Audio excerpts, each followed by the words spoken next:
বন্ধুরা, আজ তোমাদের জন্য দুষ্টুরানী ব্লগে একেবারে নতুন কড়াকড়ি ভিডিও নিয়ে চলে এলাম।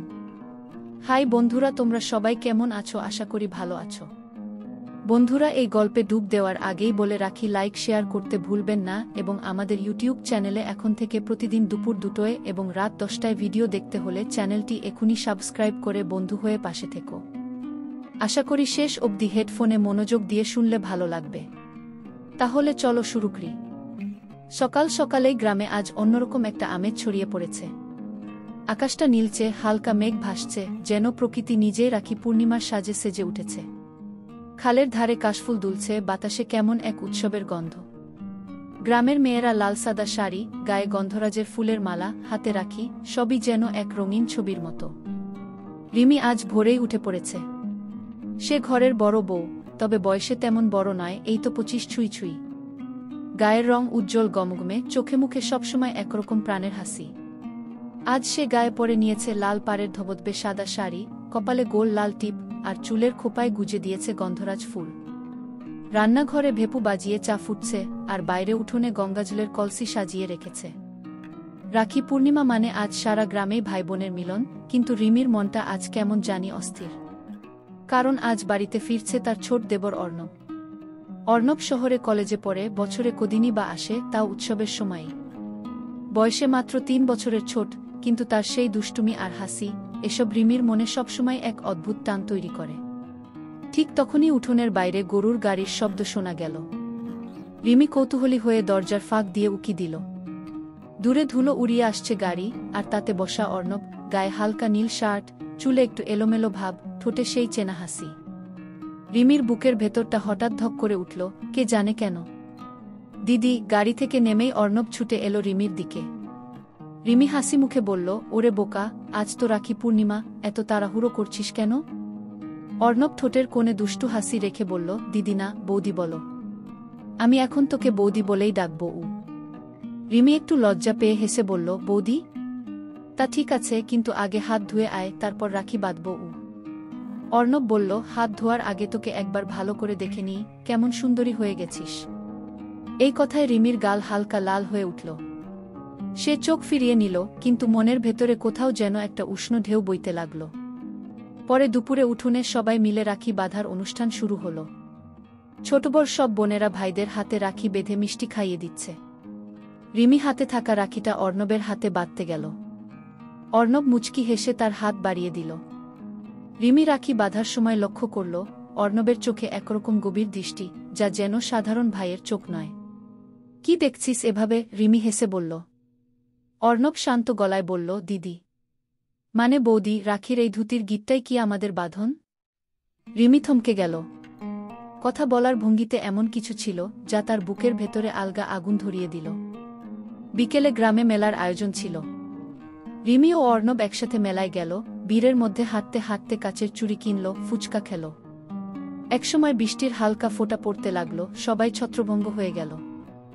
অর্ণব তখন রিমির হাত চেপে ধরে বলল, চলো ওই কাশফুলের ধারে যাই। কাশফুলের ফাঁকে দাঁড়িয়ে দুজনের মাঝের দূরত্বটা যেন হঠাৎ মিলিয়ে গেল। হাওয়া বইছে, চারপাশে শুধু সাদা ফুল দুলছে। রিমি চুপচাপ দাঁড়িয়ে, তার চুলের গন্ধে অর্ণবের মন মাতাল হয়ে উঠছে। কিন্তু দুজনেই জানে, এই সম্পর্কের বাঁধন আলাদা, তবুও মনের গোপন কোথাও যেন অন্যরকম আগুন জ্বলতে শুরু করেছে। সেদিন সন্ধ্যায় বাড়ি ফেরার পথে দুজনের কথা খুব কম হয়েছে, কিন্তু নীরবতার মধ্যেই যেন হাজার কথা লুকিয়েছিল। রাতের খাওয়ার পর রিমি বারান্দায় দাঁড়িয়ে চাঁদের দিকে তাকিয়েছিল। পিছন থেকে অর্ণব এসে দাঁড়াল। বৌদি। হু, আজ রাখির দিন, কিন্তু আমার মনে হচ্ছে এই বাঁধনটা হয়তো শুধু ভাই বোনের নয় গি। রিমির বুক ধক করে উঠল। সে কিছু বলল না, শুধু দূরে তাকিয়ে থাকল। আকাশে পূর্ণিমার চাঁদ তখন উজ্জ্বল, কিন্তু তার আলোয় মিশে যাচ্ছিল দুজনের চোখের গোপন আগুন। রাত তখন প্রায় গভীর হয়ে এসেছে। গ্রামটা নিস্তব্ধ, শুধু দূরে বাঁশঝাড়ের ফাঁক দিয়ে ঝিঙি পোকার ডাক ভেসে আসছে। রিমি শোবার ঘরে বসে চুল শুকোচ্ছে, জানলার ফাঁক দিয়ে পূর্ণিমার আলো ঢুকে তার গায়ের উপর পড়ছে। চুল থেকে ভেসে আসা নারকেল তেলের গন্ধ যেন চারপাশের বাতাস ভরিয়ে দিচ্ছে। অর্ণব নিজের ঘরে গিয়েও ঘুমোতে পারছিল না। বারবার মনে পড়ছিল বিকেলের সেই কাশফুলের ধারে দাঁড়িয়ে থাকা রিমির চোখ, সেই নীরব হাসি, আর রাখি বাঁধার সময় তার হাতের উষ্ণ স্পর্শ। শেষমেশ আর থাকতে না পেরে সে বেরিয়ে এলো বারান্দায়। দূর থেকে রিমির ঘরের দরজা আধখোলা দেখে তার পা যেন নিজে থেকেই সেদিকে এগিয়ে গেল। দরজার সামনে দাঁড়িয়ে অর্ণব হালকা গলায় বলল, বৌদি। রিমি চমকে উঠে তাকালো, কিন্তু চোখে রাগ নয়, বরং এক অদ্ভুত কোমলতা। এই সময় তুই এখানে? ঘুম আসছে না, তাই ভাবলাম একটু গল্প করি কি। রিমি কিছুক্ষণ চুপ করে রইল, তারপর মেঝেতে পাশে বসার ইশারা করল। গল্প করবি? আচ্ছা বল, শহরে এই রাখি পূর্ণিমা কেমন কাটাস তুই?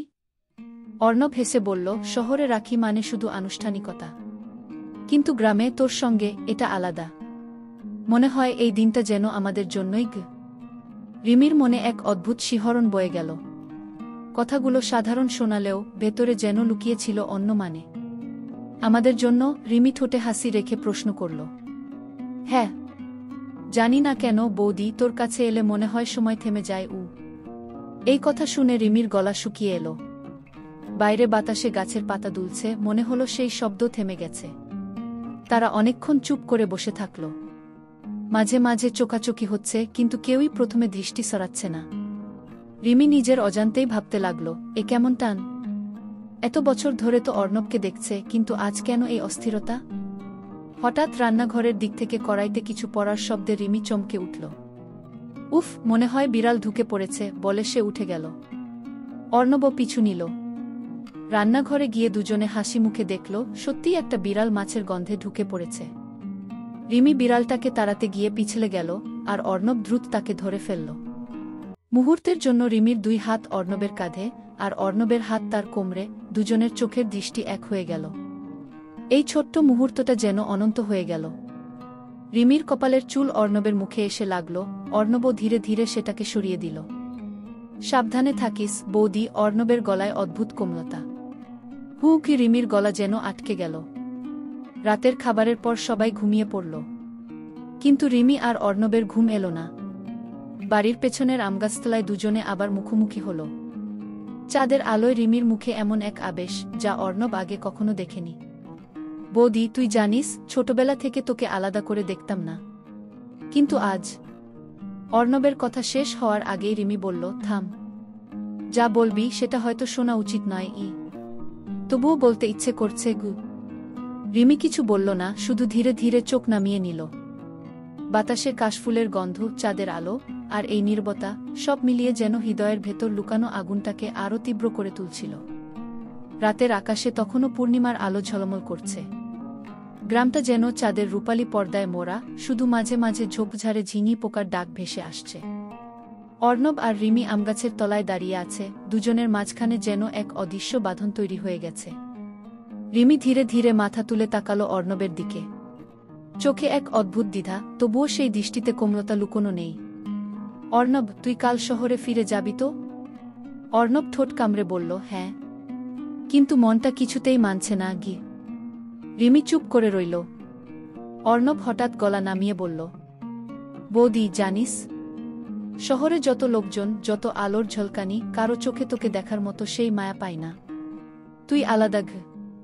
রিমি মৃদু হেসে বলল, বোকা, তুই ছোট থেকে আমাকে চেনিস, তাই হয়তো এমন ভাবছিস। অর্ণব মাথা নেড়ে বলল, না, ছোট থেকে যেভাবে দেখেছি, আজ তোকে ঠিক তেমন লাগছে না। মনে হচ্ছে তোকে নতুন করে দেখছি।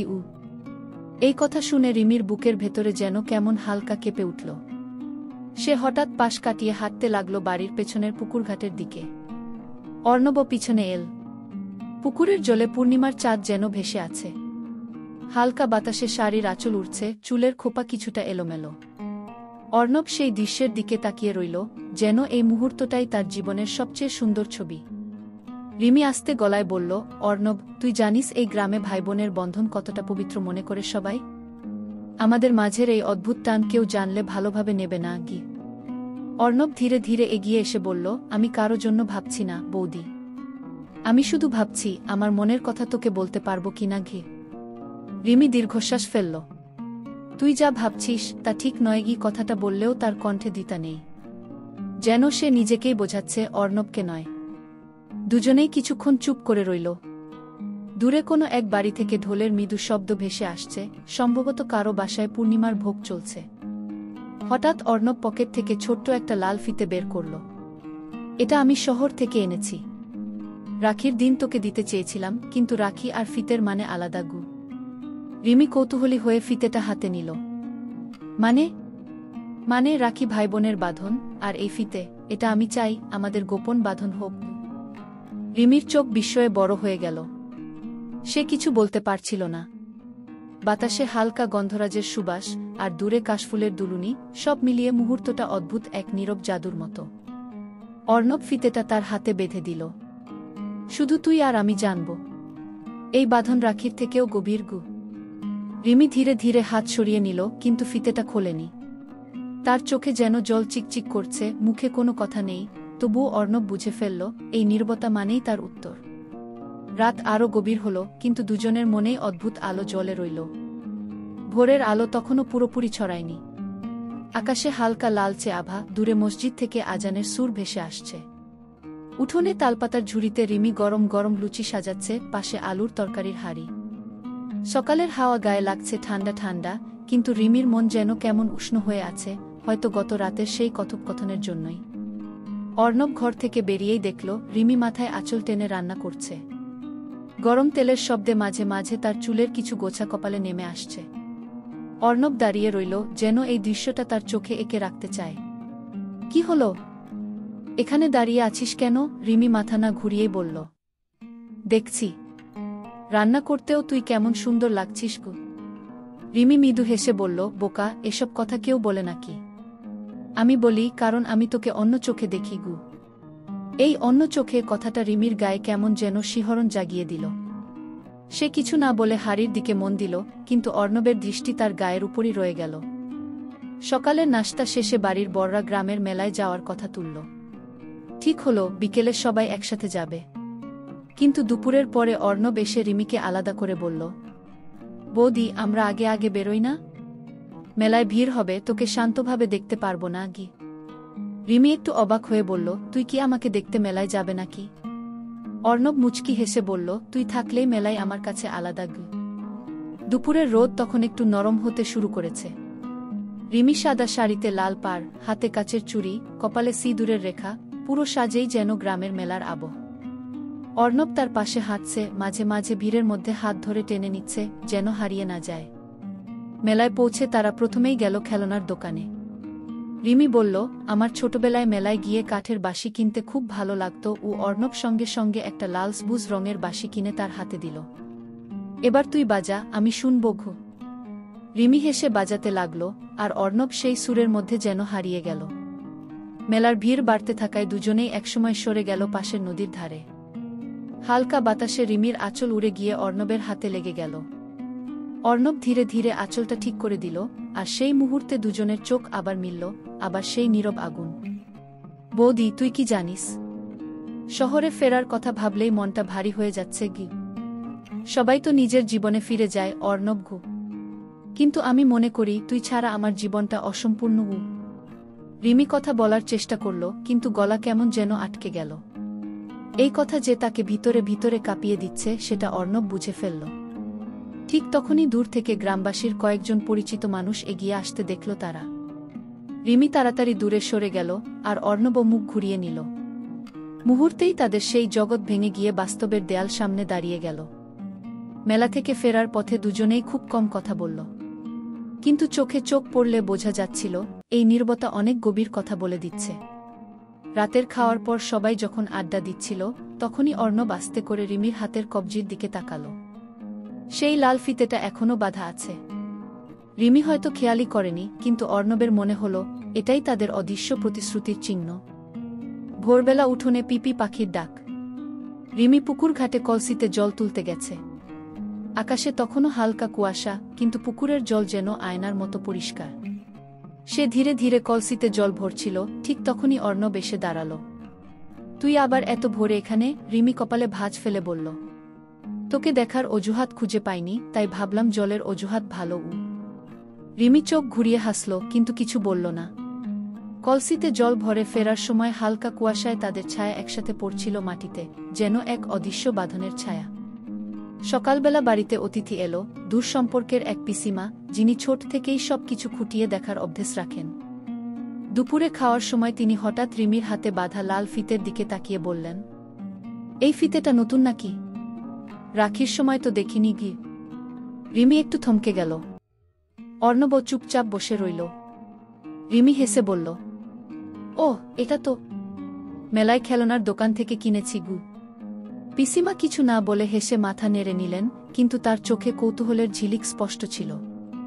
দুপুরের পরে অর্ণব বারান্দায় বসে বই পড়ছিল। রিমি এসে আস্তে করে বলল, আজ থেকে সাবধানে থাকবি। গ্রামে লোকজনের চোখ খুব তীক্ষ্ণ। তারা চোখ যত তীক্ষ্ণ করুক, আমি তো তোর হাত থেকে এই ফিতা খুলব না গি। সেই মুহূর্তে দূর থেকে পিসিমার কণ্ঠ ভেসে এলো, যেন কারো সঙ্গে ফিসফিস করে কিছু বলছে। রিমির বুক কেমন যেন ধরফর করতে লাগল। এভাবে চলতে থাকলে কিছু একটা ঘটবেই। সন্ধ্যায় গ্রামের মন্দিরে পূর্ণিমার আরতি ছিল। সবাই গিয়েছিল। অর্ণব আর রিমি ভিড়ের মধ্যে দাঁড়িয়ে, কিন্তু দুজনের মাঝের দূরত্ব যেন মাইলের সমান। আরতির আলোতে রিমি অনুভব করল অর্ণবের চোখ তার উপর স্থির, আর সে নিজেও চাইছে না চোখ সরাতে। আরতি শেষে ফেরার পথে হঠাৎ তারা শুনল পেছনে কয়েকজন কিশোর ফিসফিস করছে। দেখেছ? অর্ণব দাদার দৃষ্টি কিন্তু আজকাল অন্যরকম গ। হ্যাঁ, বৌদির সঙ্গে কথা বলার ভঙ্গিটাও আলাদা গ। রিমি হেঁটে যাচ্ছিল, কিন্তু মনে হলো মাটিটা যেন হঠাৎ ভারী হয়ে গেছে। অর্ণব কানে ফিসফিস করে বলল, শুনিস না বৌদি, তারা যা খুশি ভাবুক। রিমি কষ্ট মিশ্রিত গলায় বলল, কিন্তু ভাবা শুরু করলে একদিন বলাও শুরু করবে অর্ণব গো। সেই রাতে রিমি অনেকক্ষণ ঘুমোতে পারল না।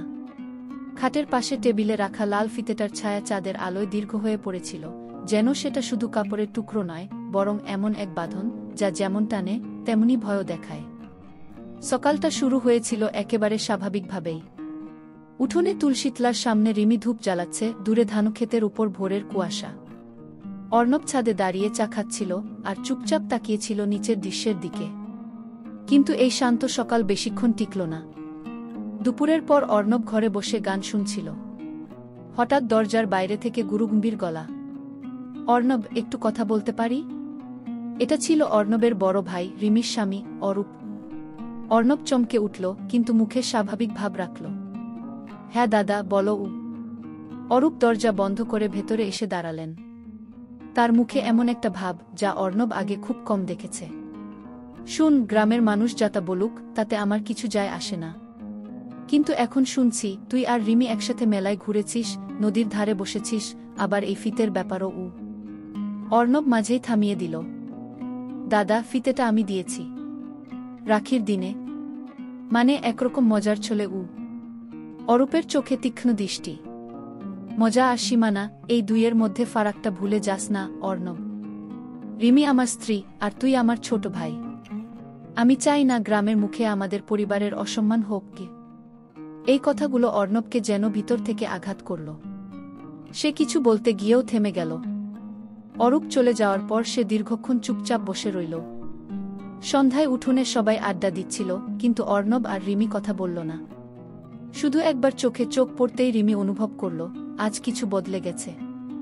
পরে রান্নাঘরে যখন সবাই ঘুমিয়ে পড়েছে, রিমি আস্তে করে বলল, দুপুরে দাদা তোমার সঙ্গে কথা বলেছেন, তাই না? অর্ণব মাথা নিচু করে বলল, হ্যাঁ, আর তিনি ভুলও বলেননি বৌদি।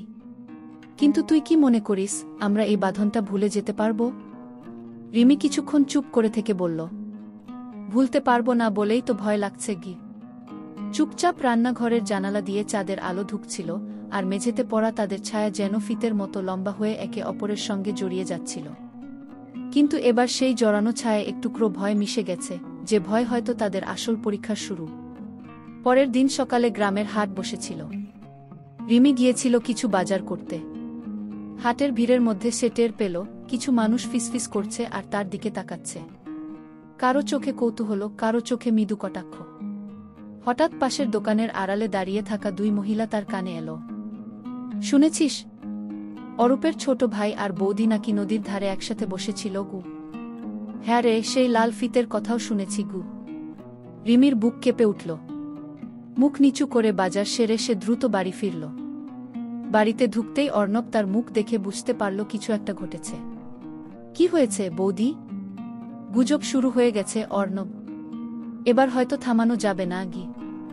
অর্ণব দাঁতে দাঁত চেপে বলল, আমি কারো কাছে জবাবদিহি করব না গি। রিমি গলা নরম করে বলল, তুই না করলেও আমি বাধ্য।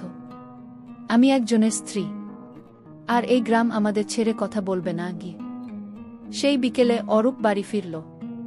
তার মুখে ক্লান্তি, কিন্তু চোখে অদ্ভুত দ্বিধা। রাতের খাবারের পর উঠোনে সবাই বসে চা খাচ্ছিল, তখন গ্রামের মুরব্বি হঠাৎ এসে দাঁড়ালেন। অরূপ, কিছু কথা আছে। গ্রামে অনেক কথা উঠছে। তোমাদের পরিবারের মান রাখতে ব্যবস্থা নিতে হবে কি। চারপাশে নিস্তব্ধতা নেমে এলো। রিমি চুপচাপ মাথা নিচু করে রইল, অর্ণবের চোখে রাগের ঝিলিক। অরূপ কেবল বলল, আমি বুঝেছি, আমি ব্যবস্থা নেব গু। সেই রাতে অর্ণব রিমির ঘরের পাশের বারান্দায় দাঁড়িয়েছিল। ভেতর থেকে আসা মৃদু শ্বাসের শব্দে তার বুক ভরে উঠছিল অদ্ভুত এক বেদনা আর ভয় নিয়ে। সে জানত আগামী দিনগুলো আর আগের মতো থাকবে না। দূরে রাতের আকাশে পূর্ণিমার চাঁদ ঝলমল করছিল, কিন্তু এই আলো যেন তাদের জন্য নয়, বরং আসন্ন ঝড়ের ইঙ্গিত। সকাল থেকেই বাড়ির ভেতর অদ্ভুত এক নীরবতা। রান্নাঘরে রিমি নির্বে সব কাজ করছে, অর্ণব বারান্দায় বসে চুপচাপ আকাশ দেখছে। দুপুরের খাবারের পর অরূপ সবাইকে ডেকে উঠোনে বসালেন। তার গলায় কোনো আবেগ নেই, যেন সিদ্ধান্ত আগেই পাকা করে ফেলেছেন। আমি অনেক ভেবে দেখেছি, অরূপ বললেন, গ্রামের কথা থামাতে হলে কিছু একটা করতেই হবে গু। অর্ণব তীক্ষ্ণ গলায় বলল, মানুষ যা খুশি বলছে সেটা কি সত্যি মানে নিচ্ছ তুমি? অরূপ শান্তভাবে উত্তর দিলেন, আমি জানি তোমরা যা করেছ তা হয়তো নির্দোষ, কিন্তু গ্রাম সেটা মানবে না। আর পরিবারের মান আমার কাছে প্রথম। রিমি কাঁপা কণ্ঠে বলল, তাহলে তুমি কি করতে চাইছ? অরূপ এক মুহূর্ত চুপ করে থেকে বললেন, অর্ণব, তুই শহরে ফিরে যা। কিছুদিন অন্তত এখানে থাকবি না গি। মুহূর্তে পরিবেশ ভারী হয়ে গেল।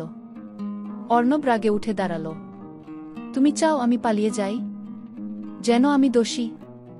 অরূপের চোখে কঠোর দৃষ্টি। কখনো কখনো নির্দোষ মানুষও সরে দাঁড়ায় পরিবারের শান্তির জন্য। রিমি মাথা নিচু করে বসে আছে, চোখ থেকে অশ্রু পড়ছে মাটিতে। অর্ণব তার দিকে তাকাতে চাইলেও পারল না। সেই রাতে রিমি একা ছাদের দিকে গেল। অর্ণবও নীরবে তার পাশে এসে দাঁড়াল। তুই কি চলে যাবি? রিমি আস্তে করে জিজ্ঞেস করল। অর্ণব দীর্ঘশ্বাস ফেলল, যদি তাতে তোর কষ্ট কমে তবে হয়তো, কিন্তু একটা কথা মনে রাখিস, এই বাঁধন কেটে ফেলা যায় না। চাঁদের আলোয় তাদের ছায়া ছাদে পাশাপাশি পড়ল, কিন্তু দুজনের মাঝে এমন এক দূরত্ব তৈরি হলো যা কোনো ফিতা জুড়তে পারবে না। সকাল থেকেই অর্ণবের ঘরে চলছিল গুছিয়ে নেওয়ার কাজ। বড় একটা ব্যাগ খোলা, তার মধ্যে জামাকাপড়, কয়েকটা বই, আর রিমির হাতে বোনা উলের একটা শাল, যেটা সে কয়েক মাস আগে শীতকালে দিয়েছিল। অরূপ বাইরে কাজে গেছে। রিমি বারান্দায় দাঁড়িয়ে দেখছিল, কিন্তু ঘরে ঢোকার সাহস পাচ্ছিল না। অবশেষে বিকেলে যখন অর্ণব একা ব্যাগ গোছাচ্ছিল, রিমি নিঃশব্দে ভেতরে ঢুকে দাঁড়াল। সব গুছিয়ে নিয়েছ? তার কণ্ঠে কাঁপন। হ্যাঁ, অর্ণব ধীরে বলল, আগামীকাল সকালে বেরিয়ে পড়ব। রিমি চুপচাপ শালটা তুলে নিয়ে হাতে মুঠো করে ধরল। এটা নিয়ে যেও না, সে বলল, আমার কাছে থাকবে। তুই ফিরে এলে দেব। অর্ণব তাকালো তার চোখের দিকে, সেখানে ভেসে উঠেছিল অদ্ভুত এক প্রতিজ্ঞা আর অশেষ বেদনা। ফিরে আসব তো? ফিরতেই হবে। রিমির গলা ভারী, কারণ এই বাঁধন শুধু রাখির না, এটা আমাদের জীবনের। ঠিক তখনই বাইরে থেকে কারো ডাক শোনা গেল, রিমি, তুই ঘরে আছিস? ওটা ছিল গ্রামের এক মহিলা, যে গুজব রটানোর জন্য কুখ্যাত।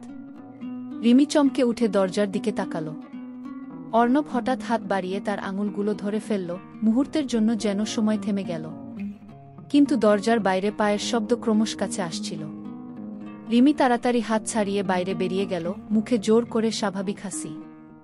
অর্ণব জানল, এই স্পর্শ হয়তো দীর্ঘদিনের জন্য শেষ স্পর্শ হয়ে থাকবে। রাতের আকাশে পূর্ণিমার আলো ঢেলে দিচ্ছিল, কিন্তু সেই আলোতেও তাদের মন ঢাকা পড়ে রইল বিদায়ের অন্ধকারে। ভোরের ঠান্ডা হাওয়া বইছিল। উঠোনের কোণে রাখা অর্ণবের ব্যাগ প্রস্তুত, শুধু গাড়ি আসার অপেক্ষা। অরূপ উঠোনে দাঁড়িয়ে, চোখে ক্লান্তি। রিমি রান্নাঘরে চুপচাপ চা বানাচ্ছিল, কাপ ধরার সময়ও হাত কাঁপছিল। অর্ণব গেটে গিয়ে দাঁড়াল, দূরে রাস্তার দিকে তাকিয়ে। শহরে ফেরার পথটা তার কাছে কোনো মুক্তি নয়, বরং এক অদৃশ্য শিকল। গাড়ির হর্ন শোনা গেল। মুহূর্তেই সব যেন বাস্তব হয়ে উঠল। যা অর্ণব, ভালো থাকবি। অরূপের কণ্ঠে ছিল দিতা, কিন্তু চোখে লুকানো উদ্বেগ। অর্ণব মাথা নেড়ে বিদায় জানালো। ব্যাগ কাঁধে তোলার আগে হঠাৎ রিমি কাপ হাতে এগিয়ে এলো। চা খেয়ে যা, সে আস্তে বলল। অর্ণব কাপ নিল, কিন্তু তার চোখ শুধু রিমির দিকে। সেই চোখে হাজারো কথা, যা মুখে বলা যাবে না। রিমিও বোঝে, কিন্তু আজ সে চোখের ভাষা পড়তে চায় না, কারণ পড়লেই কান্না বেরিয়ে আসবে। ঠিক তখনই গ্রামের মুরব্বি তাড়াহুড়ো করে এসে বললেন, অর্ণব, শহরে এখন যাস না। নদীর ধারে বড় দুর্ঘটনা ঘটেছে, রাস্তা বন্ধ করে দিয়েছে। অন্তত আজ সারাদিন তোকে এখানে থাকতে হবে কি। সবাই থমকে গেল। অর্ণব বিস্ময়ে রিমির দিকে তাকালো, রিমির চোখে যেন চুপচাপ কৃতজ্ঞতার ঝিলিক। অরূপ কপালে হাত ঠেকিয়ে বলল, যা হবার হলো। এখন সারাদিন আমাদের একসাথে কাটাতে হবে কি। অর্ণব বুঝল, ভাগ্য যেন তাদের শেষ মুহূর্তটা কেটে নেওয়ার বদলে আরেকটা দিন উপহার দিল, একটা দিন যা হয়তো অনেক কিছু বদলে দিতে পারে। সকালবেলার মৃদু সূর্যের আলো বাড়ির কাঁচা মেঝেতে পড়ছিল। অর্ণব আর রিমি উঠে দাঁড়ালো, জানলার কাছাকাছি দাঁড়িয়ে। আজকের দিনটা ছিল অপ্রত্যাশিত, আকাশের মতো একদম স্পষ্ট, কিন্তু হৃদয়ের ভেতর কত অজানা আবেগ লুকিয়ে আছে তা কেউ বুঝত না। বৌদি, আজকের দিনটা আমরা একসাথে কাটাবো, ঠিক আছে? অর্ণব মুখে হাসি রেখে বলল, কিন্তু চোখে ছিল এক টুকরো দুঃখ। রিমি ধীরে ধীরে হাঁটু মুড়ে বসে গেল। হ্যাঁ অর্ণব, আমাদের যে বাঁধন, সেটার কাছে আজকের দিন অনেক বড়। দিনটা কাটাতে তারা বাড়ির পেছনের আমগাছতলায় গেল। ঝুরঝুরে হাওয়ায় কাশফুলের গন্ধ মিশে আসছিল। রিমি হালকা গলায় বলল, তুই জানিস, এই ফিতা আমার শুধু একটা সাজের জিনিস ছিল না। তুই যখন সেটাকে আমার হাতে বেঁধেছিলে, তখন বুঝেছিলাম এটা শুধু রাখির বন্ধনের চেয়ে বেশি গু। অর্ণব হাত বাড়িয়ে তার মাথায় হাত বুলিয়ে দিল। আমাদের গোপন বাঁধন বৌদি, সেই বাঁধন ভাঙ্গার নয়। সন্ধ্যার দিকে বাড়ির সবাই মিলে উঠোনে বসে গল্প করছিল। অরূপ এবং পিসিমারা তাদের মধ্যে বোঝাপড়া করার চেষ্টা করছিলেন। গ্রামবাসীর চোখের প্রান্তে তাদের সম্পর্কের গঠন বোঝা যাচ্ছিল, কিন্তু আজকের দিনটা তাদের জন্য এক নতুন আশা নিয়ে এসেছিল। রিমি আর অর্ণব একে অপরের হাত শক্ত করে ধরে বলল, যে বন্ধন আমরা বেঁধেছি সেটাকে কেউ ভাঙতে পারবে না কি। রাতের আকাশে চাঁদের আলো ঝলমল করছিল, আর সেই আলোয় যেন নতুন করে জ্বলে উঠল তাদের সম্পর্কের আগুন, এক অম্লিন আগুন, যা কোনো ঝড়ঝঞ্ঝার মধ্যে নেমে আসলেও কখনো নিভে যাবে না। বন্ধুরা, ভিডিওটি কেমন লাগলো অবশ্যই জানিও লাইক করে। আর এই ধরনের ভিডিও দেখতে হলে লাইক ও শেয়ার করে চ্যানেলটি সাবস্ক্রাইব করে পাশে থেকো, যাতে পরবর্তী ভিডিওর নোটিফিকেশন খুব সহজেই পেয়ে যাবে। ভালো থাকবেন, সুস্থ থাকবেন, দেখা হবে পরের এক ধামাকাদার ভিডিওর সাথে।